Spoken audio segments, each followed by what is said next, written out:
This is Robin from CheetahStand. I'm here today to talk about a subject that generates a lot of questions, and hopefully I'll be able to simplify it and make it understandable. I'm going to talk about speed rings and speed ring inserts. What's the differences, what fits what, and how you put it all together. So let's take a closer look. First of all, what's the difference between a speed ring and a speed ring insert? Okay. Soft boxes came around. They typically use this to make the attachment between the soft box and the light modifier that you were going, or the light you were going to be using, or a flash. This had rods that inserted into this ring, and then this piece here plugged into your flash. These had inserts back in the day too. Many of them had a piece here that was removable. I'll take these thumb screws out.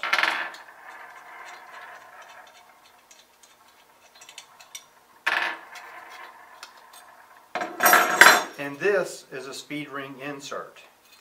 Well, now as soft boxes have moved to the more the quick open style, the speed ring is now built in to the soft box. The rods are actually permanently attached here so they can pivot. The speed ring insert has survived, and that's the piece that's removable. And on CheetahStand Quick Series soft boxes, we can change out the insert to work with different lights. We have Alien B, we have Ellen Chrome, we have Bronze Color, we have Comet, and we have two different styles of Pro Photo inserts that will all fit in our soft boxes to make our soft boxes work with all of the different lights. So on our Quick Series, the diameter from here to here on our inserts is 152 millimeters or 6 inches. We'll talk about this a little bit more later. Now let me show you what you have to do to be able to change out an insert. On CheetahStand Quick Series soft boxes, there are 4 screws that hold it in. Hold the speed ring insert in. Typically, we have 3 screws and 1 thumb screw. That may vary on some of the different modifiers. The lantern, for example, may use 4 thumb screws or 4 screws itself.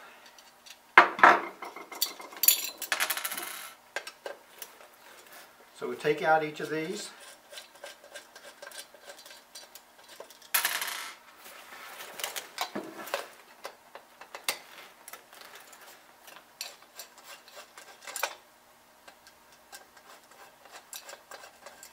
I'm just going to loosen the thumb screw. Now the insert comes out. If I wanted to change this to an Alien B, I take our 152 millimeter Alien B insert, put it here, and then put the screws and the washers back in. Note about these washers. You notice it's maybe hard to see here, but they're angled. So they're a little bit taller on one side than the other. That's important because different speed ring inserts are different thicknesses here. And especially on rectangular soft boxes, we want this insert to be able to spin. So depending on the type of insert, we'll rotate this washer a different way. For an Alien B, I typically make it so that it's on the lower side when I'm putting it in.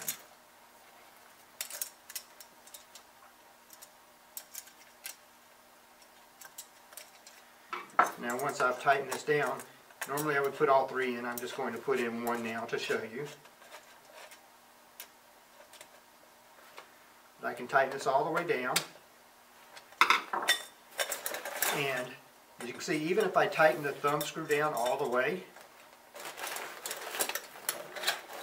this insert can still spin.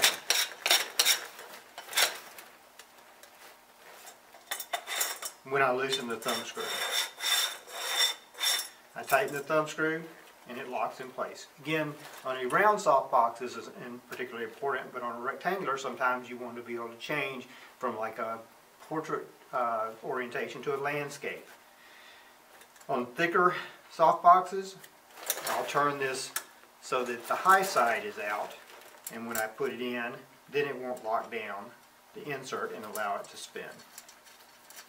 So if you're changing an insert on a CheetahStand softbox, for example, if you're changing from one of our low profile inserts, these tend to have a thinner profile, and you're changing it to a Pro Photo, has a thicker profile, you may have to flip that washer in order to make it spin properly when the thumb screw is loosened. We're running into a lot of situations these days where people are changing from an Alien B style light modifier and they want to use Godox type flashes with what was an Alien B or Paul C. Buff or Einstein light modifier. We do sell a speed ring insert that is designed to work with Paul C. Buff modifiers and be able to convert those modifiers to work with Godox lights. Unfortunately, not all Paul C. Buff modifiers are designed the same way. In order to determine if your modifier will work with a Godox light or with our insert, what I recommend you do is pull out your Alien B insert. Not all Paul C. Buff modifiers have the insert that's removable. If they do, then there's a potential that it'll work. What you want to do is, after you take it out, take a ruler and measure this outer diameter of your insert. In this case, this is 6 inches. Most of the Paul C. Buff modifiers, it works better measuring them in millimeters, but they're approximately 138 to 139 millimeters in diameter. If your modifier, or if your insert is 139 millimeters, then you would want to order our 139 millimeter Paul C. Buff Bowens insert. The product code for this is SRI 139-BLP. Now, we do offer some other inserts that might work. For instance, if I don't know if there are any of these, but if your Paul C. Buff modifier has a 144 millimeter diameter insert, we also sell one that will fit. If your Paul C. Buff has a 152 millimeter insert, we also sell one that will fit. So there are 3 different options for converting a Paul C. Buff modifier to work with a Bowens mount flash, but it has to be either 139, 144, or 152 millimeters in diameter.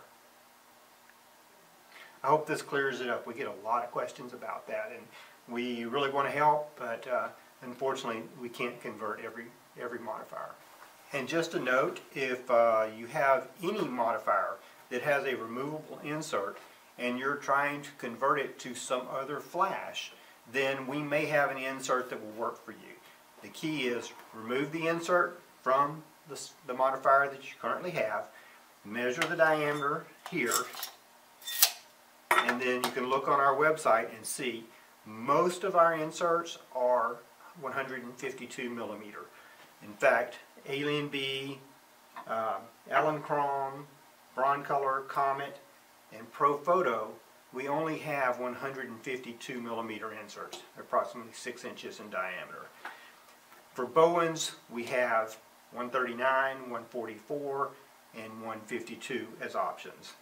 So just give it a shot and see what will work. Now let's take a look at some peculiarities about our Bowen low profile mount. Normally this thing works great, but there are a couple of situations that you need to watch out for. Particularly if you're using the Bowen the Speed Pro S bracket with a low profile mount. Let me show you what happens here. When we go to insert this, you can see this thumb screw is very close to the edge of the Speed Pro S bracket. It may keep it from turning or it may rub.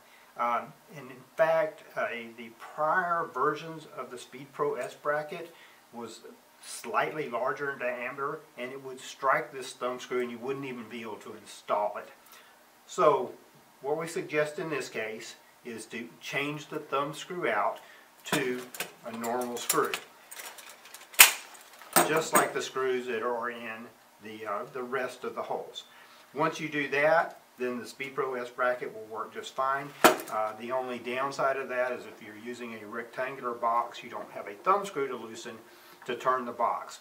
What you can do in that case is simply keep one of the screws loose so that you can turn the box, and then it should be okay. If you do that, when you're taking the Speed Pro bracket on and off, you may have to reach to the inside. Let me loosen this. I've got this one locked down where it won't turn.